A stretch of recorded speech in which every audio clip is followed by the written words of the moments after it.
First, Wall Street broke the economy, crippling everybody who relies on credit, from student loans to car companies. Then Wall Street speculated on gas, crippling everyone tied to gas prices, from gas stations to car companies. Then fear of Wall Street collapse caused Americans to shut their wallets, crippling everyone who depends on consumer spending, from retail outlets to car companies. And so in our fourth story tonight, time to crack down on car companies. Well, they do seem to be central to every crisis.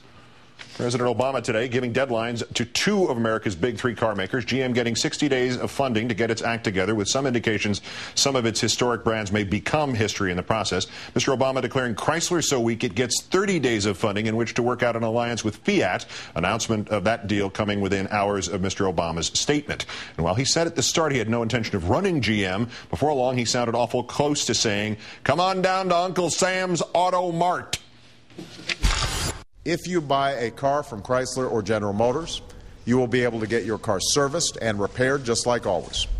Your warranty will be safe. In fact, it will be safer than it's ever been, because starting today, the United States government will stand behind your warranty.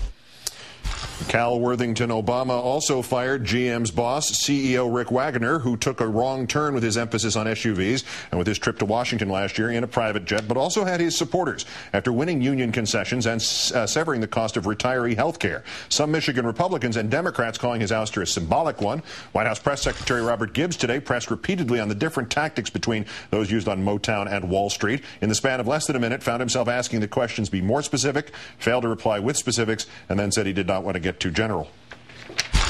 Are you trying to communicate that these banks really don't worry about this? This isn't coming your way? No, I think it's a fair question. It is. It's a little general and somewhat non-specific. And I guess what I'm asking is, instead of looking at every entity as the same entity, I think that's I don't think that's hypothetically productive.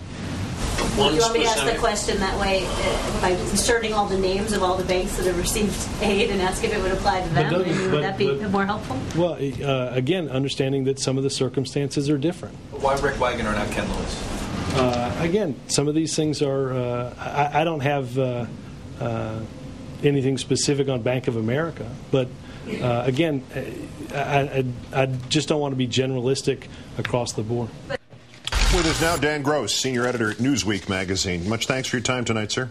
Good to be here. Obviously, the president did not forcibly take over either GM or Chrysler today, but to what extent does he now, in at least the political sense, own both of these car companies? Oh, he totally owns them, their short-term fate, and he really owns the workers as well, because what we saw today is a sense that these are going to be either broken up or severely shrunk, and there are going to be tens, perhaps hundreds of thousands of people who will need to find other things to do. He got at that a little toward the end of his remarks about what sorts of things the administration would be doing, but I think we need to hear a lot more details about that.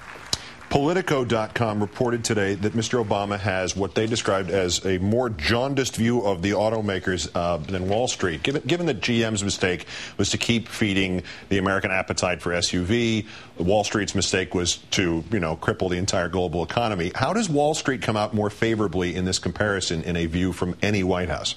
Well, two reasons. One, the genius of Wall Street was to screw things up on such a massive galactic scale that their demise would threaten Western civilization as we know it and a lot of Eastern civilization, whereas the car companies would just take down a lot of kind of blue-collar people and dealerships in the Midwest. The second reason is a kind of cultural fit. There are a lot of people in the Democratic Party in this administration who are tight with people on Wall Street. These are their classmates from college.